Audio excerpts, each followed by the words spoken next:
मोहन अपने नए घर में गृह प्रवेश पार्टी दे रहा है और उसने अपने नए पड़ोसी खोली परिवार को आमंत्रित किया है। खोली परिवार में युग, उनकी पत्नी राधिका, उनका बेटा मानन, युग की दादी पूनम और युग के चचेरे भाई अजीत शामिल हैं। मोहन की बेटी गुंगुन मोहन और राधिका को अलग रखने के लिए दृढ़ है, क्योंकि उसका मानना है कि राधिका की वापसी परिवार को परेशान कर देगी। पार्टी से पहले मोहन पूछता है कि क्या मिसेज खोली खीर बना सकती हैं। युग कहता है कि उसकी पत्नी बना सकती है और राधिका उस समय के बारे में सोचने लगती है जब वह मोहन के लिए खीर बनाती थी। जब मोहन फोन पर राधिका की आवाज सुनता है तो वह चौंक जाता है, क्योंकि उसे लगता है कि राधिका अंग्रेजी नहीं बोलती। दूसरी ओर राधिका मोहन की आवाज सुनकर हैरान हो जाती है, क्योंकि उसे नहीं पता कि वह उसका नया पड़ोसी मिस्टर त्रिवेदी है। पार्टी में गुंगुन सभी मेहमानों के लिए मास्क पहनने का नियम लागू करती है। जब खोली परिवार आता है तो गुंगुन को राहत मिलती है कि राधिका ने मास्क पहना हुआ है। मोहन मिसेज खोली से मिलने के लिए उत्सुक है, लेकिन यह देखकर निराश हो जाता है कि उसने मास्क पहना हुआ है।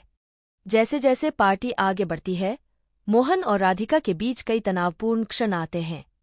वे एक दूसरे को चुपके से देखते रहते हैं और परिचितता का एक अजीब सा एहसास करते हैं। जब वे हाथ मिलाते हैं तो मोहन को उस वक्त का फ्लैशबैक आता है जब उसने राधिका को हाथ मिलाना सिखाया था। युग इस बात से परेशान हो जाता है, क्योंकि मोहन राधिका का हाथ बहुत देर तक थामे रहता है। गुंगुन इसे नोटिस करती है और उन्हें बात करने से रोकने के लिए संगीत बढ़ा देती है। केतकी और अजीत भी पार्टी में हैं और वे मोहन और राधिका को अलग रखने के लिए दृढ़ हैं। केतकी राधिका का ध्यान पेय पदार्थों से भटका देती है और अजीत को विश्वास है कि भाग्य उनके साथ है। पार्टी का होस्ट आता है और घोषणा करता है कि गेम होंगे। गुंगुन चिंतित है, क्योंकि इससे परेशानी खड़ी हो जाएगी। मीरा, जिसने होस्ट को आमंत्रित किया था, खोली परिवार का अभिवादन करती है।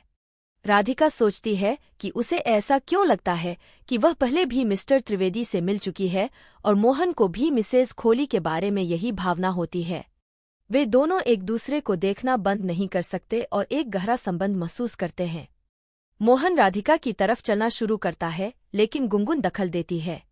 गुंगुन को चिंता है कि मोहन को शक हो रहा है और वह उसे पारी के साथ सेल्फी लेने के लिए भेजकर विचलित करने का फैसला करती है। मोहन राहत महसूस करता है, क्योंकि वह मिसेज खोली से मिलने की उम्मीद कर रहा था। कहानी का अंत मोहन और राधिका दोनों के एक दूसरे के प्रति परिचितता का एक अजीब सा एहसास महसूस करने के साथ होता है। गुंगुन उन्हें अलग रखने के लिए दृढ़ है और पार्टी में ऐसा करने में सफल रहती है। हालांकि मोहन और राधिका के बीच तनाव बढ़ रहा है और यह संभावना है कि वे अंततः आमने सामने आएंगे।